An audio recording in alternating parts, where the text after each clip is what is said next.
T20 world cup में जनूबी Africa के खिलाफ पाकिस्तान को मुश्किलात, 4 विकेटें लड़खड़ा गईं। टीम में शामिल होने वाले मोहम्मद हारिस की 28 रन की जारहाना इनिंग। लॉन्ग मार्च ने खैबर पख्तूनख्वा में तहरीक इंसाफ के सेनेटर और MNA को आजमाइश में डाल दिया। अखराजात के लिए सेनेटर्स 4 और MNA से 2 करोड़ रुपए मांगने का इंकशाफ। वुज़रा, MP और जिले सदर खाने पीने का इंतजाम करेंगे। PTI को इस्लामाबाद में जलसे की इजाजत सिर्फ 1 दिन के लिए होगी। लाउड स्पीकर के इस्तेमाल पर पाबंदी। स्टेज पर 12 अफराद बैठ सकेंगे। लॉन्ग मार्च के लिए इंतजामिया ने 39 शराइत रख दी। बयान हलफी पर इमरान खान के दस्तखत लाजमी करार। फवाद चौधरी ने शराइत को मुज़ायका खेज करार दे दिया। 10 से 15 दिन में हुकूमत खत्म होने का दावा। राना सनाउल्लाह इमरान खान को मत जेल में रखने का कह रहे हैं।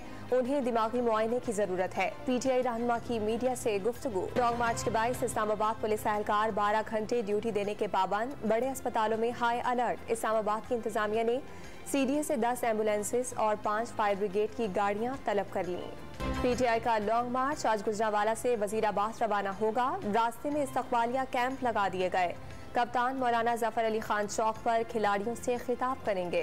निजी कंपनी से मोनी सिलाही और अहले खाना का रिकॉर्ड तलब करने के खिलाफ दरखास्त पर समाअत। लाहौर हाईकोर्ट ने NAB को मोनी सिलाही को गैर कानूनी हिरासा करने से रोक दिया। रिपोर्ट और शिकवा जवाब तलब।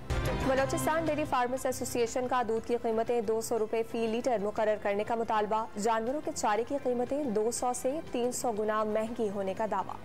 और खैबर पख्तूनख्वा में कल से बारिशों का नया सिलसिला शुरू होने का इम्कान।